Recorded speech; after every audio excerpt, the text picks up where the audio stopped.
So ito yung video, yung sinabi ko kanina. So meron akong kanina kung paano gawin itong stock natin. Although wala, naubusan na tayo ng stock na ganito na for retail, pero may parating naman din na stocks. So ngayon i-testing ko siya para makita natin, okay, kung bakit mas mas preferred ko siya compared sa blue. So far sa ngayon, sa testing ko ngayon. So yan, nilagyan ko na ng pull up. Yan, 'di ba? Yun lang ang difference niya. Yung blue, walang pull up, ito meron. So, ikakabit ko siya. Pag dumating dyan sa'yo, boss, kasi ito, order ito actually ng suki natin. Kabit mo lang red. Yung red nitong wire dito, ikabit mo lang sa red dito. Yun lang, red to red lang yung gusto mo. Yung kailangan mong, kasi yung iba, sasabay naman din eh. Pag nakabit mo na yung red sa red, sasabay na yung dalawa. Tapos, i-turn on mo na. So, ikabit ko lang, sandali. So, coin changer ito siya. Yan, kinabit ko lang siya. Kasi pag i-ship ko ito, tatanggalin ko yan eh. So I think kailangan mo makabit ulit. So yun lang, red to red lang kailangan mong matandaan. Then, coin changer from Ace Electronics. Actually, marami na akong video nito. Tanggalin natin to. Kasi 5.5 yung nilagay ko, coin changer to 5. Okay, so yun nga, ang advantage nitong hopper na to is, meron siyang built-in container, tapos marami ka talagang pwedeng mailagay. And mamaya makikita nyo na mas malakas siyang magtapon ng coin. Mas malakas yung kanyang motor. Tapos tinanggal ko yung container dito, hindi na kailangan yun. Nagkakaroon tayo ng error pag nilalagay ko yung parang pababa siya para mahulog pababa yung coin. Minsan magbabounce yung coin doon na magkakaroon ng bara. Or miscounting. Kasi magbabounce siya ulit doon sa may saan siya dumadaan. So medyo marami yan siya, pwede mong lagyan. Nilagay. Yan. Pinakita ko na to last time. So nabusan na ako actually ng coin. So, pag nilagay mo siya full, siguro mga 500. Kasi ito, 300 dito eh. Tatlong plastic galing sa Piso Wi-Fi. Nilagay ko dyan. So, 100 pieces yun. So, tatlong ganon. So, 300 pieces ito. Total. So, hindi pa lang siya. No? Siguro mga 600 pieces ng coins. Pag piso siguro, mga 800 pieces ng coins. Maliit kasing piso. Pag 5 or 10, ganun. So, pwede mo siyang lagyan. Pwede siyang mag-output ng 1, 5 or 10. So, ito 5 lang. Kasi coin changer to 5 yung ginawa ko. So, kung coin changer to 5, 5 lang yung ilalagay mo dito. O either bago man or luma na 5 pesos. So, para sa sukit natin, i-on lang natin. Yan. So, same lang. Actually, kung ano kayo sa channel, gumagawa ko ng coin changer. Usually, gamit kong blue. So, nakita ko lang kay client kapag black yung ginamit kung ano yung mas maganda so far. So, bago na rin yung coding ko sa coin changer. Pag naglalagay ka ng bill, di-disable niya sandali yung acceptance, then bibilangin niya para hindi talaga magkaroon ng mistake. Meron siyang corrector. Ito na yung lalabas, oh. Please wait, don't insert money. So, 20. Mabilis lang kapag 20 kasi konti lang yung pulse eh. So, lagay tayo 50. Lagay ka ng 50. Yan. So, yan. So, magiging 70 siya. So, parang meron siyang meron na siyang checker kumbaga. So, this is coin changer to 5, bill or coin to 5 means kung ikaw yung operator nito, ilalagay mo dito 5 peso lang, huwag kang maglagay ng ng piso or 10 para hindi ka Siyempre kung piso. Ang ginagawa kasi ng hopper, binibilang niya lang kung ilan yung pieces na lumalabas. Hindi niya alam yung value.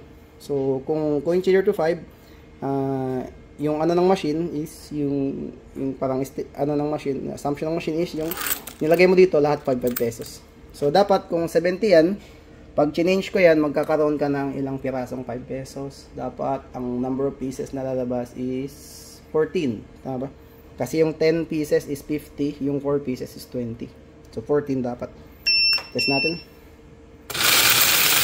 Ito yung maganda sa kanya, makikita mo na malakas yung tapon niya. Yeah. So, pansin mo, may nilagay akong 10 pesos. Hindi yan aksidente. Nilagay ko talaga para dumami. Matesting ko kung gaano siya kalakas. Kung marami na ba, baka hindi na siya umikot. Pero umiikot pa rin, walang problema. Kahit ipuno mo, iikot yan. According sa ano. So, yun. So, isipin mo, pag 5 pesos ito kasi nilagay ko yung 10 pesos, sinadya ko yun para matesting ko kung marami, iikot pa ba siya. So, 5. Makita mo dyan, 5 pieces. 10 pieces, 14 pieces. Okay. So, yung maganda sa kanya is kung madali mo siyang i-install, yung number 1. Number 2 kasi, andyan na yung container niya eh. Number 2, mas marami kang malalagay. Number 3, kita mo kung paano siya magtapon ng coin. Mas ano yung motor niya, kumbaga mas malakas yung puwersa, or ano ba yung tawag yun? Malakas yung tulak. Torque ba? Pagpaikot, torque yata. So yan. Yan, 200. So kung 100, 20 pieces dapat. Okay? Dapat 20 pieces ni coin yung lalabas. Yan. Makita mo ano yung tapon, ganong bilis. Ang maganda dito, kahit mabilis siya, hindi siya nagkakamali rin ng count. Kasi nilagay na natin siya ng pull up. At tinanggal na natin yung bakal, ay yung plastic dito. Tinatanggal ko yun kasi nung nilagay ko, minsan doon maghaharang yung coin. Pag marami ka nang nilagay, didikit na siya. Babibrate na lang. 5, 10,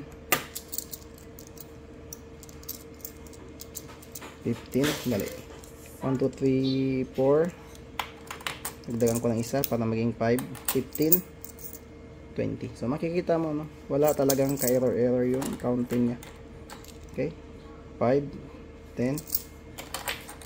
Ito, 5 din. 1, 2, 3, 4, 5. 15, then 20 pieces yan. 20 pieces ni tigpa 5 pesos. So again, hindi ko yan, nilagyan ko ng 10 para makita ko yung maximum output or maximum na pwede mong ilagay sa kanya. So dinagdagan ko siya at 300, dinagdagan ko pa, then pansin ko okay pa rin naman yung ikot niya. Okay? Kita mo gaano kalakas yung tapon. So kung magulog ka ng 20, dapat yan, 20 dito. Sabi siyang ganyan. Try ko nga kung pwede ito sa 20, magulog din ako ng, let's say, 10 peso coin dito. So, check natin. Pag coins talaga ganun, bibilang talaga siya 1 by 1. So, that is 30. Dapat 6 pieces, di ba? So, makita mo 6 pieces. Mabilis yung tapon niya. Tapos, walang mali. So, yun yung maganda dito sa block. So, yan, limited stock. Bagong dating ng stock, then limited lang din. Pero since request ni Suki, so ito, isisend ko sa kanya itong isa. So, at least napakita natin sa part ng video kanina kung paano mo gagamitin itong block as a replacement dun sa may yellow, as a replacement dun sa may blue na hopper. Okay. Kahit pareho lang yung lahat ng connection mo, kailangan mo lang yung external pull up, yung isang resistor lang talaga. 1K lang yung pwede mo, 1K, 500 pwede nang gamitin yun, pang pull up lang talaga. Next is, actually yung gamit ko ngayon is 500. Wala, yun lang kasi yung available sa akin dito. 500 ohms. And yun lang, I think that's all. This is for coin changer na gumagamit ng black hopper. So, lahat ng blue hopper pwede mong palitan ng black hopper. Kailangan mo lang ng input pull up. And make sure, kasi sa blue hopper pwede mong gamitin yung 12 volts, di ba? Pwede kang gumamit ng 12 volts doon sa may red. Sa may ano niya, sa may VCC niya, VCC wire niya. Dito sa black, huwag kang gumamit ng 12 volts. Always use 5 volts. So, yun yung difference. Yun yung difference, no? Kasi sa blue na hopper, yung 12 volts, possible siyang gamitin. Sa black, hindi. Dapat 5 volts talaga. So, yun nga. Hindi mo siya pwedeng basta-basta palitan kung medyo wala kang idea or hindi mo masyadong kabisado paano wina-wiring yung machine.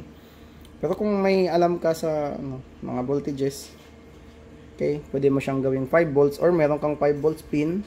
So, pwede mo siyang i-replace pero dapat yung red wire nito, yung VCC wire nitong hopper is 5 volts. Sa blue kasi, pwede mong gamitin 5 volts or 12 volts. Ito hindi, 5 volts lang talaga. Kasi pag nilagay mo 12 volts din yung i-output niya na pulse, which is dangerous sa mga ibang board. So, yun. Thank you for watching.